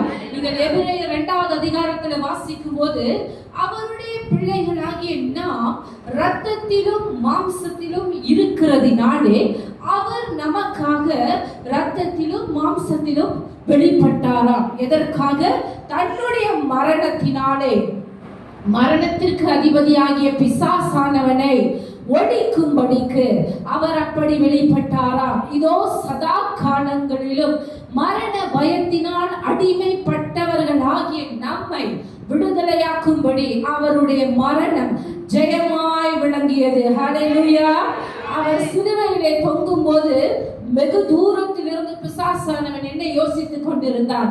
உன்னுடைய கதை இதோடு முடிந்தது, உன்னுடைய கதை இதோடு முடிந்தது. அவனுடைய வெளிப்பாடு மிகவும் குறுகின வெளிப்பாடு என்று நாம் பார்க்கிறோம். Short revelation. அவன் என்ன நினைத்தான்? கர்த்தர் சிலுவையிலே மரித்து விட்டார் என்று நினைத்தான். ஆனால் அவனுக்கு ஒரு அதிர்ச்சி, பேரதிர்ச்சி காத்து கொண்டிருந்தது. கர்த்தர் 3ஆம் நாள் உயிரோடே எழுந்து வந்தார். ஹல்லேலூயா. அவர் எழுந்து வந்ததினாலே மரண சாசனத்தை எழுதினவர் அதன்படி மரித்து உயிரோடு எழும்பினதினாலே, இதோ மரணத்துக்கு ஒப்பு கொடுக்கப்பட்ட உங்களையும் என்னையும் ஜீவனுக்காக மாற்றினார். நம்முடைய தலையிலே மரணம் என்று எழுதப்பட்டிருந்தது. நீங்களும் நானும், உங்களுடைய ஆத்மாவும் என்னுடைய ஆத்மாவும் அக்கினியின் பெருங்கடலிலே தள்ளப்பட வேண்டிய ஆத்துமாக்கள், நரகத்திலே வாதிக்கப்பட வேண்டிய ஆத்துமாக்கள். ஆனால் கர்த்தர் நமக்காக மரணத்தை ஜெயமாய் விழுங்கினதினாலே அந்த மரணம் அழிக்கப்பட்டது. அந்த மரணத்துக்கு அதிபதியான பிசாசானவனிடத்தில் இருந்து கர்த்தர் இதோ வெளிப்படுத்தின விசேஷம் 1:18 படி, மரித்தேன் ஆனாலும் சதா காலங்களிலும் உயிரோடே இருக்கிறேன், மரணத்திற்கும் பாதாளத்துக்கும் உரிய திறவுகோல்களை உடையவராய் இருக்கிறேன். இதோ மரணத்திற்குரிய அந்த திறவுகோல்களை பிசாசானவனிடமிருந்து கர்த்தர் பறித்து கொண்டார். ஆமென். இப்பொழுது மரணத்திற்கு அதிபதி இயேசு கிறிஸ்து. ஹல்லேலூயா. அவர் சொல்லுகிறார், நாம் மரணத்திற்கு ஒப்பு கொடுக்கப்பட்டவர்கள் அல்ல, நாம் ஜீவனுக்கு ஒப்பு கொடுக்கப்பட்டவர்கள். நம்முடைய தலையின் மீது இருந்த மரணத்தின் கையெழுத்து குலைக்கப்பட்டு போனதினாலே, இதோ ஜீவனுக்கு ஒப்பு கொடுக்கப்பட்ட நீங்களும் நானும் நித்தியமாய் கர்த்தரோடு கூட ஜீவிக்க போகிறோம். அவர் வரும் நாளிலே இதோ நாம் அவரோடு கூட ஜீவிக்க போகிறோம். நம்முடைய மரணம் அதற்கு முன்பதாக முந்திக் கொண்டார். இதோ நம்முடைய ஆவியும் ஆத்துமாவும் பிதாவினிடத்திலும் கிறிஸ்துவினிடத்திலும் போய் மண்டியிட்டு நின்று, ஆண்டவரே நீர் கொடுத்த இந்த வாழ்க்கைக்காக நன்றி, உமக்காக வாழ்ந்தேன், உமக்காக மரித்திருக்கிறேன், இதோ நித்தியம் நித்தியமாய் உமோடு கூட இருக்கும்படி என் ஆத்துமா உம்மிடத்தில் வந்திருக்கிறது என்று ஒப்பு கொடுப்போம். ஆமென். அப்பொழுது அவர் நமக்காக வைத்திருக்கிற ஜீவ கிரீடத்தை நம்முடைய தலையிலே சுமத்தி நம்முடைய தலையிலே முடி சூட்டுவார். ஹல்லேலூயா, ஹல்லேலூயா. இதோ இன்னொரு கிரீடம் பரலோகத்திலே நமக்காக காத்திருக்கிறது என்றால் அது ஜீவ கிரீடம். அந்த கிரீடத்திலே உங்களுடைய நாமமும் என்னுடைய நாமமும் எழுதப்பட்டிருக்கிறது. நாம் அந்த ஜீவ கிரீடத்தை சுதந்தரித்துக் கொள்ளும்படிக்காகவே இயேசு கிறிஸ்து பூமிக்கு வந்தார். மரணத்தை ஜெயமாக விழுங்கினார். அதுவரையிலும் மரணத்தின் பயத்திலே வாழ்ந்து கொண்டிருந்த ஜனங்களை கர்த்தருடைய மரணம் நம்மை விடுவித்தது. ஹல்லேலூயா, ஹல்லேலூயா. இனி ஒரு பரிசுத்தவானுக்கு மரணம் என்கிற பயம் இல்லை. நான் மரித்தாலும் என் ஆண்டவரோடு கூட ஜீவனோடு இருப்பேன். ஆமென். இந்த ஆத்துமாவானது நித்தியமாய் ஜீவிக்கும்படிக்கு கர்த்தர் உருவாக்கின ஒரு ஜீவனுள்ள ஒரு பொருள். இந்த ஆத்துமா தான் அங்கே மேலே போகும்போது கர்த்தர் நமக்கு ஜீவ கிரீடத்தை கொடுக்க போகிறார். ஹல்லேலூயா. அந்த ஜீவ கிரீடத்திற்காக நம்மை நாமே தகுதிப்படுத்திக் கொள்ள வேண்டும். நமக்காக அந்த கிரீடம் காத்து கொண்டிருக்கிறது. எனக்கு பிரியமானவர்களே, நம்முடைய தலையில இப்பொழுதே மகிமை என்கிற கிரீடம் இருக்கிறது, ரட்சிப்பு என்கிற கிரீடம் இருக்கிறது. அவைகளை பார்க்க முடியவில்லை, ஆனால் நீங்களும் நானும் அதை உணர முடியும். நான் கர்த்தருடைய ரட்சிப்புக்குள்ளா இருக்கிறேன். அவருடைய ரட்சிப்பின் கிரீடம் எனக்கு கொடுக்கப்பட்டிருக்கிறது. இந்த பூமியிலே நான் அதை உணர்ந்து வாழுகிறவராய் வாழும்போது பரலோகத்திலே எனக்காக ஜீவ கிரீடம் வைக்கப்பட்டிருக்கிறது. ஹல்லேலூயா. நன்றியோடு ஆண்டவரை ஸ்தோத்தரிப்போம். ஆண்டவரே, மரண பயத்திலிருந்து எங்களை விடுதலை ஆக்கினீங்க. மரண பயத்திலிருந்து எங்களை விடுதலை ஆக்கினீங்க. ஒரு தூக்கு கைதி எப்படி தன்னுடைய மரணத்திற்காக பயந்து நடுங்கி வாழ்ந்து கொண்டிருக்கிறானோ, அவனுடைய மரண ஜீவனம் வரும் வரையிலும் அதை குறித்து கலங்கி கொண்டிருக்கிற அந்த பயத்தை எங்களுடைய இருதயத்திலிருந்து கர்த்தர் எடுத்தாரே. மரணத்தை குறித்த ஒரு பயத்தை எங்களுக்கு எடுத்தாரே. அவர் மரணத்திற்கு அதிபதியாய் இருக்கிறாரே. அதனாலே இந்த மரண பயம் எங்களுக்குள் இல்லை. ஆண்டவரே, நீர் எங்களுக்காக ஆயத்தப்படுத்தி இருக்கிற ஜீவ கிரீடம் அது எங்களுக்கானது. ஜீவ கிரீடம் அது எனக்கானது. என்னுடைய ஜீவ கிரீடத்திலே முத்துக்களினாலே அவர் அலங்கரிக்கிறார். என்னுடைய ஜீவ கிரீடத்திலே அவர் முத்துக்களினாலே அலங்கரிக்கிறார். ஹல்லேலூயா, ஆமென். ஜீவ கிரீடம் நமக்காய் காத்து கொண்டிருக்கிறது. எனக்கு பிரியமானவர்களே, இந்த ஜீவ கிரீடம் கர்த்தர் நமக்காக ஆயத்தம் பண்ணின கிரீடம். நாம் யாவரும் பூமியிலும் சரி அங்கேயும் சரி ராஜாக்களாக அபிஷேகம் பண்ணப்பட்டவர்கள். ராஜாக்கள் என்றால் உங்களுடைய தலையிலே ஒரு கிரீடம் இருக்க வேண்டும். அந்த கிரீடத்தின் நிமித்தமாக நீங்கள் ராஜா என்கிற ஸ்தானத்துக்குள்ளா இருக்கிறீர்கள். அப்படியே நமக்கு ஒரு ஜீவ கிரீடம் கொடுக்கப்படுகிறது. அதுக்கு அர்த்தம் என்ன? நம்முடைய ஆத்துமா நித்திய காலமாய் சதா காலங்களிலும் தேவனுடைய வீட்டில் அநேக வாசஸ்தலங்கள் உண்டு. அந்த 4 வாசஸ்தலங்களிலே ஒன்றிலே நாம் கர்த்தரோடு கூட நித்தியமாய் இருப்போம். ஆமென். அங்கே சூரியனும் இல்லையாம், சந்திரனும் இல்லையாம். ஏனென்றால் கர்த்தர் ஒருவரே. ஆமென். அங்கே சாபமும் இல்லையாம், கண்ணீரும் இல்லையாம், துக்கமும் இல்லையாம். அங்கே திருடர்கள் இல்லையாம். ஆமென்.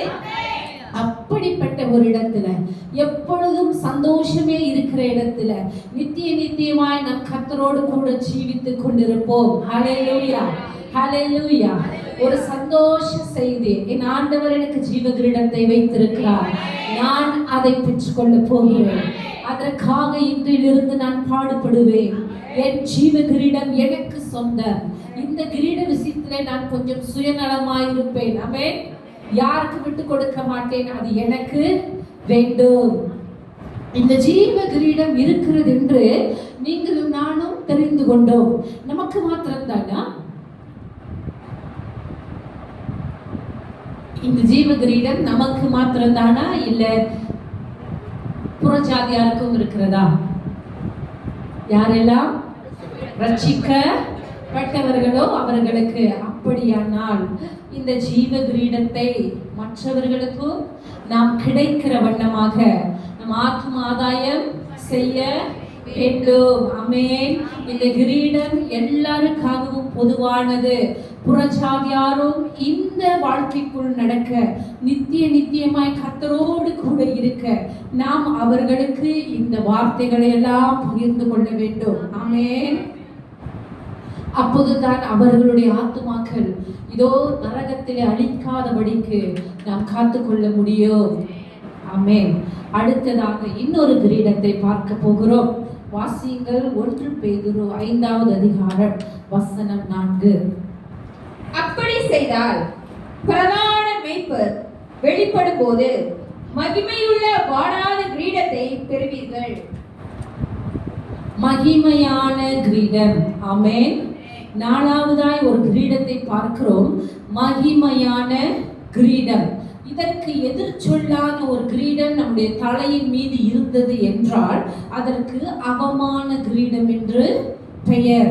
அவமான கிரீடம் என்ற பெயர் உண்டு. கர்த்தர் அந்த கிரீடத்தை எடுத்து போட்டு நமக்கு மகிமையின் கிரீடத்தினாலே நம்மை முடிசூட்டி இருக்கிறார்.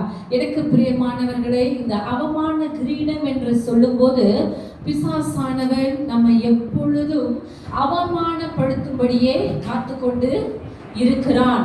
நாம் எந்த இடத்துல தவறு செய்வோம், நாம் எப்படி தவறு செய்ய போகிறோம், நாம் என்னென்ன பாவங்களை செய்திருக்கிறோம் என்று கர்த்தரே அந்த பாவத்தை மன்னித்திருந்தாலும் இந்த பிசாசானவன் அதை வெளிச்சத்திற்கு கொண்டு வர வேண்டும். நம்மை அவமானப்படுத்த வேண்டும். நம்முடைய தலையை அவமானப்படுத்தி நாம் தலை குனிந்தவர்களாய் எப்பொழுதும் நடக்க வேண்டும் என்கிற திட்டம் என்கிற சூழ்ச்சி எப்பொழுதுமே அவனிடத்துல காணப்படுகிறது. நாம் நம்முடைய அந்தரங்க வாழ்க்கையில செய்த சில தவறுகள் அதை நாம் கர்த்தரிடத்துல சொல்லி ஒப்புரவாகி இருப்போம். ஆனால் அதை வெளியரங்கமாக்க வேண்டும். நம்முடைய முகத்தை அவமானமாக்க வேண்டும். நம்முடைய தலையை கீழே பார்க்கிறவர்களாகவே நடந்து போகும்படி, தடை நிமிர்ந்து நிற்காதபடிக்கு நம்மை அவமானப்படுத்த வேண்டும் என்று ஒவ்வொரு நேரமும் ஒவ்வொரு சமயமும் பிசாசானவன் எதிர்பார்த்து காத்து கொண்டிருக்கிற வேளையிலே கர்த்தர் இந்த அவமான கிரீடத்தை நம்மிடத்திலிருந்து எடுத்து அவருடைய மகிமையின் கிரீடத்தை நமக்கு சூட்டுகிறார். ஆமென். அவர் அந்த கேடடைந்திருந்தார் என்று பார்க்கிறோம். அவருடைய முகமானது அலங்கோலமாய் இருந்ததாம். எதற்காக? நம்முடைய முகம் நன்றாய் இருக்கும்படிக்கு அவருடைய முகம் அந்த கேடடைந்திருந்ததாம். அவர் புறக்கணிக்கப்பட்டவரும் மனுஷரால் அவமதிக்கப்பட்டவருமாக காணப்பட்டாராம். அவரை விசாரிக்க ஒருவரும் இல்லையாம்.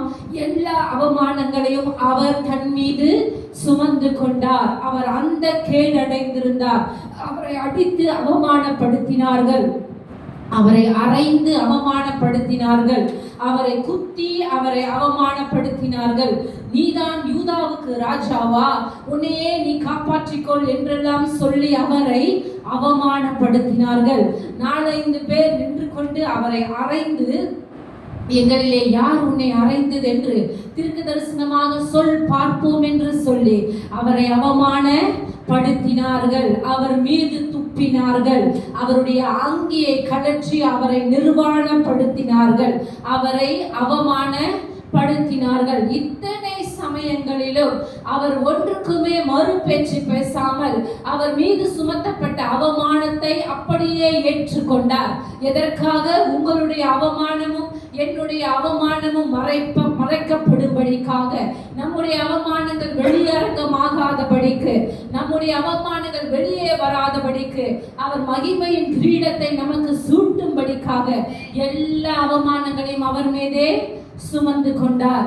இதோ ஒரு சமயத்திலே விபச்சாரத்திலே கையும் மெய்யுமாய் பிடிபட்ட ஒரு பெண்ணை பிடித்து கொண்டு வந்தார்கள்.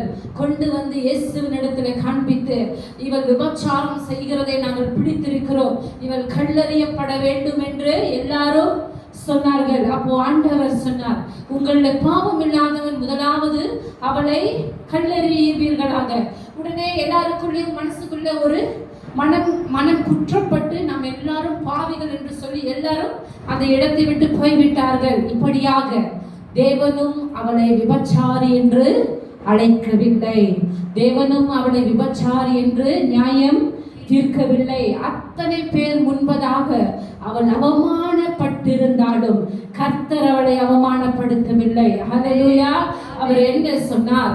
போய் நீ மீண்டும் பாவம் செய்யாதே, நானும் உன்னை நியாயம் தீர்ப்பதில்லை, நீ போய் மீண்டும் பாவம் செய்யாதே. இந்த விபச்சாரியின் இடத்துல தான் நீங்களும் நானும் இருக்க வேண்டும். இவளை போலதான் நாம் தப்பிதங்களை செய்து கையும் மெய்யுமாக பிடிபட்டிருக்க வேண்டும். ஆனால் கர்த்தர் நம்முடைய மறைவான பாவங்களை மறைத்தார். ஆமென். அவைகள் வெளியரங்கமாகாதபடிக்கு, மனுஷனுடைய கண்களுக்கு அவைகள் காணப்படாதபடிக்கு கர்த்தர் நம்முடைய அவமானங்களை மூடினார். ஆமென். எதற்காக மூடினார்? நாம் அதற்கு பாத்திரவான்களாய் இருந்திருந்தும் அவர் அந்த அவமானத்தை சுமந்ததினாலே நமக்காக மகிமையின் கிரீடத்தை கொடுத்து நம்முடைய அவமானங்களை மூடி இருக்கிறார். எனக்கு பிரியமான தேவ பிள்ளைகளே, இதோ ஆதியிலே ஆதாம் ஏவாள் பாவம் செய்த போது நாங்கள் நிர்வாணிகளா இருக்கிறோம் என்று ஒளிந்து கொண்டார்கள்.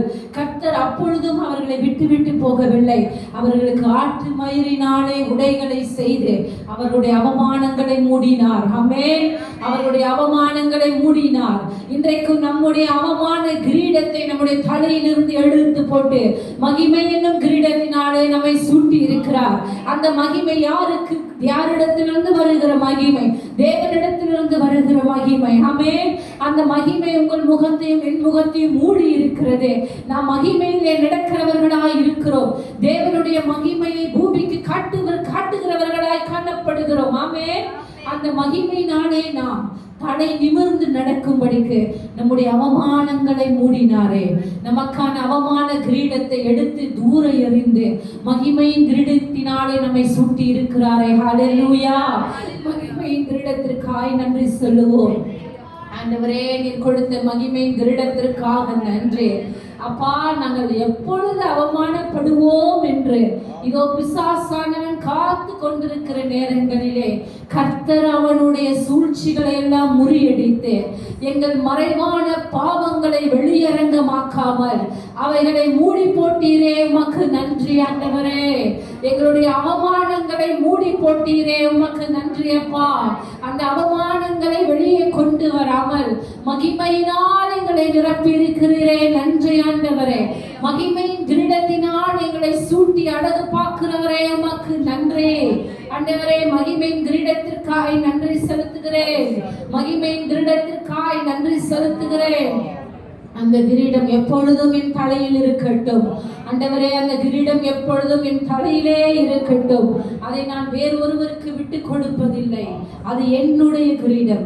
அது எனக்காக வைக்கப்பட்ட கிரீடம். அதன் மீது என்னுடைய நாமம் எழுதப்பட்டிருக்கிறது. இந்த மகிமையின் கிரீடம் எனக்காக கொடுக்கப்பட்டது. ஹல்லேலூயா. ஹல்லேலூயா. ஹல்லேலூயா. அடுத்தது இன்னொரு கிரீடத்தை நாம் பார்க்க போகிறோம். கடைசியாக எனக்கு பிரியமான தேவ பிள்ளைகளை, கடைசியாக ஆண்டவர் நமக்கு கொடுக்க இருக்கிற ஒரு கிரீடம். அது என்ன கிரீடம்? 1 கொரிந்தியர் 9வது அதிகாரம் வசனம் 25. பந்தயத்திற்கு போராடுகிற யாவரும் எல்லாவற்றிலேயும் இச்சையடக்கமாய் இருப்பார்கள். அவர்கள் அழிவுள்ள கிரீடத்தை பெறும்படிக்கு அப்படி செய்கிறார்கள். நாமோ அழிவில்லாத கிரீடத்தை பெறும்படிக்கு அப்படி செய்கிறோம். அழிவில்லாத கிரீடம் என்கிற ஒரு கிரீடம் நமக்கு கொடுக்கப்பட போகிறது. பரலோகம் போகும்போது அழிவில்லாத கிரீடம் என்கிற ஒரு கிரீடத்தை ஆண்டவர் நம்முடைய தலையிலே சூட்ட விரும்புகிறார். அதற்கு அவர் ஒரு நிழலாட்டமாக ஒரு சம்பவத்தை சொல்லுகிறார். என்ன சம்பவம்? பூமியிலே இருக்கும்போது அநேக நேரங்களிலே போட்டிகள் வரும், காம்படிஷன்ஸ் வரும், பந்தயம் வரும். ஏதேதோ ஒரு விஷயத்துல போட்டிகள் நடக்கும்போது அதற்கான போட்டியாளர்கள் தங்களை எப்படி ஆயத்தப்படுத்துவார்களாம்? போட்டிக்கு போகிற போட்டியாளர்கள் தங்களை எவ்வளவு தீவிரமாக ஆயத்தப்படுத்திக் கொள்வார்களாம்? ஒலிம்பிக்ஸ் என்று வைத்துக் கொள்ளுங்கள். உலக நாடுகளே கலந்து கொள்ளுகிற அந்த போட்டியிலே ஒவ்வொரு நாட்டிலிருந்தும் திறமையானவர்கள் வருகிற அந்த போட்டிக்கு 4 வருடங்களுக்கு ஒரு முறை செய்யப்படுகிறது. அந்த 4 வருடமும் இவர்கள் கடந்து கொள்ள போகிற அந்த பங்கேற்பாளர்கள் எவ்வளவு தீவிரமாய் அதில் போய் கடந்து கொள்வார்களா, எவ்வளவு தீவிரமாய் அதற்கான பயிற்சிகளை எடுத்துக்கொள்வார்கள். எந்த சாப்பாடு சாப்பிடணும், எப்போ சாப்பிடணும், எந்த சாப்பாடு சாப்பிடக்கூடாது, எந்த நேரத்துல சாப்பிடக்கூடாது, எந்த நேரத்துல பயிற்சி செய்யணும், எப்படி பயிற்சி செய்யணும், யாரோடு கூட சேர்ந்து செய்யணும், எந்தெந்த ஒவ்வொரு நாளைக்கும் எத்தனை மணி நேரம் பயிற்சி செய்ய வேண்டும் என்று அவர்களுடைய ஸ்கெடியூலை நீங்க பார்த்தீங்கன்னா அவ்வளவு ஒரு ஸ்ட்ரிக்டான ஒரு ஸ்கெடியூலுக்குள் போவாங்க. எதற்காக? இந்த போட்டியில பங்கு பெற வேண்டும், அதிலே பரிசு பெற வேண்டும் என்று. இவர்கள் போடுகிற இந்த பிரயாசமானது அழிவுள்ள கிரீடத்திற்காக போடுகிற பிரயாசம் என்று வேதம் சொல்லுகிறது. அந்த அழிவுள்ள கிரீடம் வாழ்க்கை முழுவதும் நம்மோடு கூட வருவதில்லை. அது அழிவுக்கு ஒப்பு கொடுக்கப்பட்டது, அது அழிந்து போகும். ஆனால் அழிவில்லாத கிரீடத்தை பெறப்போகிற நாம் அவர்களை விட அதிகமாய் தீவிரமாய் இருக்க வேண்டும் என்று கர்த்தர் சொல்லுகிறார். இந்த விசுவாச வாழ்க்கை, இந்த கிறிஸ்துவ வாழ்க்கையே ஒரு பந்தயத்தை போலவே காணப்படுகிறது. அதற்காக தீவிர ஆயத்தம் தேவை. நாம் ஏமாந்தவர்களாய் இந்த பூமியில வாழ கூடாது. ஆயத்தமாக்கப்பட்டவர்களாக, தீவிரமானவர்களாக இதோ பந்தயத்தை பெற்றுக்கொள்ள வேண்டும், பந்தயத்திலே பந்தய பொருளை பெற்றுக்கொள்ள வேண்டும் என்கிற முன்னோக்கத்தோட கூட ஓடுகிற ஒரு கிறிஸ்தவ வாழ்க்கை. இதோ யுத்த நாளுக்கென்று குதிரை ஆயத்தமாக்கப்படும், ஜெயமோ கர்த்தரால் வரும் என்கிற அந்த வார்த்தைக்கு ஒப்பாக அந்த குதிரையானது யுத்த நாளுக்கென்று ஆயத்தமாக்கப்படும் என்று சொன்னால் குதிரையோடு கடிவாளத்தை போட்டு அதை மூடுவார்கள். எங்கெல்லாம் மூடுவார்கள் கவனித்திருக்கிறீர்களா? வாயாண்ட சுத்தி கண்ணு மட்டும் வெளில தெரியும், மற்ற இடங்கள் எல்லாம் போட்டு மூடி இருப்பாங்க. எதற்காக? பிராக்கு பார்க்காம இருக்க. எப்படி? யுத்த நாளில பிராக் பார்த்தா என்ன ஆகும்? தோத்து போயிடுவோம். மேல சுமந்து ஓடுற யுத்த வீரனை கீழே தள்ளி விட்டுரும் இந்த யுத்த குதிரை. அந்த யுத்தத்திற்கு ஆயத்தமாகிற குதிரைக்கு சுத்தி கடிவாளம் விட்டு அதை பாதுகாப்பார்கள். எதற்காக? தன்னுடைய நோக்கம் யுத்தத்திலே வெற்றி பெற வேண்டும். அதற்காக தீவிரமாய் ஆயத்தப்படுத்தப்படுகிற குதிரையானது. கர்த்தரோ ஜெயம் கொடுக்கிறவர். ஆமென். இந்த யுத்த நாளுக்கு குதிரை ஆயத்தமாக்கப்படும். இந்த குதிரை நாம். ஆமென். அந்த குதிரையாக நாம் இருக்க வேண்டும் என்று கர்த்தர் சொல்லுகிறார். நம்முடைய ஒரே நோக்கமும் திட்டமும் என்ன? பரலோகம் போய் சேர வேண்டும், அழிவில்லாத கிரீடத்தை பெற்றுக்கொள்ள வேண்டும். ஆமென். பரலோகத்திலே எத்தனை வாசஸ்தலங்கள் உண்டு? 14. ஓகே. இந்த வாசஸ்தலத்தில் ஏதோ ஒண்ணு இல்லை, இதுலதான் போறோங்கிற நிச்சயம் வேண்டும். ஆமென். அதற்காக தான் நாம் அழைக்கப்பட்டவர்கள். எனக்கு பிரியமானவர்களே, இந்த காலத்துல நாம் வாழ்றோம். எத்தனை பேர் நினைக்கிறீங்க நான் இந்த காலத்துல இருந்திருக்க கூடாது, பழைய ஏற்பாட்டுல இருந்திருந்தா நல்லா இருக்கும்னு எத்தனை பேர் யோசிச்சிருக்கீங்க? நான் யோசிச்சிருக்கேன். அப்புறம் இயேசு கிறிஸ்து இருந்த காலத்துல இருந்திருந்தா நல்லா இருக்கும்னு எத்தனை பேர் யோசிச்சிருக்கீங்க? நான் யோசிச்சிருக்கேன். கடைசியா எனக்கு பதில் வந்தது, இந்த காலம்தான் நம்முடைய காலம். இந்த காலத்தில் தான் நாம் பிறக்க வேண்டும், கர்த்தருக்குள் ஓட வேண்டும் என்ற அந்த பந்தயம் நிர்ணயிக்கப்பட்டு இருக்கிறது. இயேசு கிறிஸ்துவின் ரத்தத்தை பெற்றுக்கொண்ட நாம் பாக்கியவான்கள். ஆமென். பழைய ஏற்பாட்டு கிறிஸ்தவர்களுக்கு, பழைய ஏற்பாட்டு பரிசுத்தவான்களுக்கு அந்த விடுதலை இல்லை. அவர்கள் சுதந்திரிக்க போகிற வாசஸ்தலம் என்ன? புதிய என்ன? புதிய வானம், புதிய பூமி. அவங்க எப்பேற்பட்ட விசுவாச வீரர்களாகவும் இருக்கட்டும், இதோ இஸ்ரவேலரின் 12 கோத்திரமாகவே இருக்கட்டும், அவர்கள் சுதந்திரிக்க போவது புதிய எருசலேமோ சியோனோ கிடையாது. ஏனென்றால் இயேசு கிறிஸ்து கிறிஸ்துவின் ரத்தம் அவர்களுக்கு சிந்தப்படவில்லை. அப்படியானால் இயேசு கிறிஸ்துவின் ரத்தத்தை சிந்தப்பட்டு அதை பெற்றுக்கொண்ட நாம், கிருபையின் காலத்தில் வாழ்கிற நாம் எப்பேர் பெற்றவர்கள், எவ்வளவு மேன்மையானவர்கள். நாம் சுதந்தரிக்க போகிற இடம் புதிய எருசலேம், சியோன். கர்த்தர் நித்தம் நித்தமாய் அங்கே அரசாண போகிறார். அது ஒன்றே நம்முடைய மேன்மையான எண்ணம், அது ஒன்றே நம்முடைய திட்டமாய் இருக்கிறது, நோக்கமாய் இருக்கிறது. யுத்த நாளுக்கென்று ஆயத்தப்படுகிற குதிரை, என்னுடைய ஆயத்தமோ புதிய எருசலேம், சியோன். ஆமென், ஹல்லேலூயா. இதோ நான் அங்கே போகும்போது கர்த்தர் எனக்கு அழிவில்லாத கிரீடத்தை சூட்டுவார். அதற்காக இன்றையிலிருந்தே நான் என்னுடைய உழைப்பை சியோனுக்கு நேராக, புதிய எருசலேமுக்கு நேராய் போட போகிறேன். ஹல்லேலூயா, ஆமென். நன்றி. சரி, உங்களிடத்தில் ஒரு கேள்வி கேட்டு நான் என் செய்தியை முடிக்க விரும்புகிறேன். இத்தனை 5 வகையான கிரீடங்களை குறித்து இன்றைக்கு பார்த்தோம். முதலாவது ஆசீர்வாதமான கிரீடம், இரண்டாவது நீதியின் கிரீடம், மூன்றாவது ஜீவ கிரீடம், நான்காவது மகிமையின் கிரீடம், ஐந்தாவது அழிவில்லாத கிரீடம். இந்த கிரீடங்களை குறித்து நான் தியானம் பண்ணும்போது, நான் இந்த வார்த்தைகளை குறித்து நான் தியானம் பண்ணும்போது இவைகள் எனக்கு புதியவைகளாய் காணப்பட்டது. எப்படின்னா, எனக்கு ஆச்சரியமாய் காணப்பட்டது, புதிய காரியமாய் காணப்பட்டது.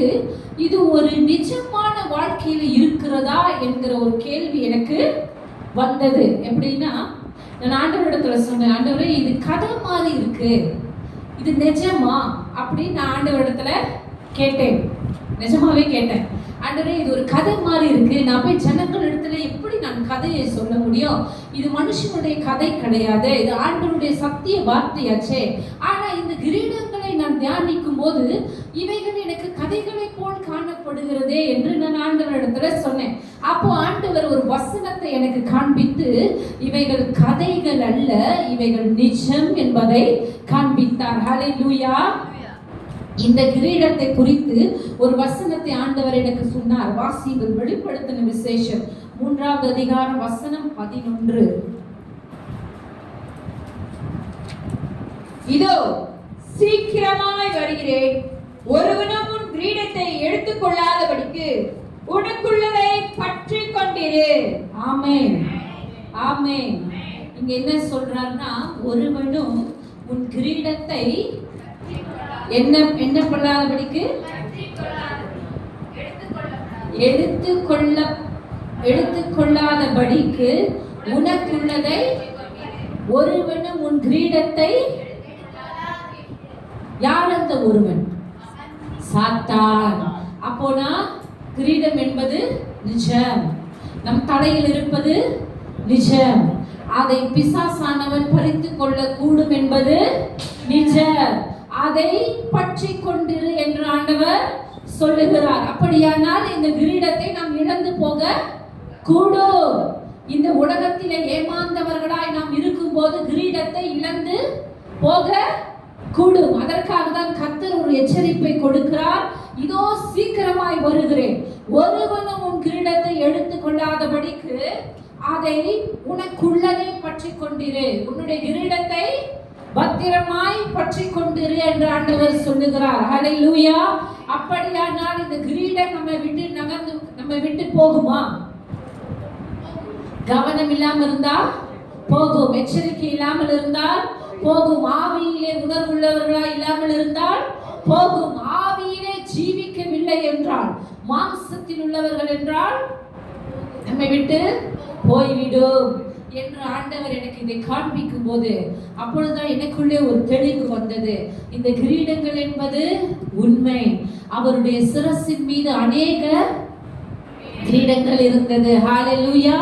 அவர்தான் வெள்ளை குதிரையின் மீது ஏறி வருகிற அக்கினி ஜுவாலயமான கண்களை கொண்டிருக்கிற இயேசு கிறிஸ்து. அவருடைய தலையின் மீது இருந்த அநேக கிரீடங்களை நமக்கென்று கொடுத்திருக்கிறார். ஹல்லேலூயா. எழுந்து நின்று நம் ஆண்டவருக்கு நன்றி சொல்ல போகிறோம். ஆண்டவரே, இந்த தலைப்பிற்காக, இந்த வசனத்திற்காக, இந்த சத்தியத்திற்காக இதோ நாங்கள் அறிந்து கொள்ளும்படிக்கு கர்த்தர் எங்களுக்கு கொடுத்த இந்த கிரீடம் என்கிற இந்த டாபிக்காக நன்றி செலுத்துகிறோம். அப்பா, எங்கள் தலை வெறுமனே இருக்கிறது என்று நாங்கள் இந்நாள் மட்டும் எண்ணி இருந்தோம். இதோ நீர் கொடுத்திருக்கிற கிரீடமானது எங்கள் தலையிலே இருக்கிறது. கர்த்தர் எங்களுக்கு கொடுத்திருக்கிற 5 விதமான கிரீடங்களை நாங்கள் இன்றைக்கு தியானித்ததினாலே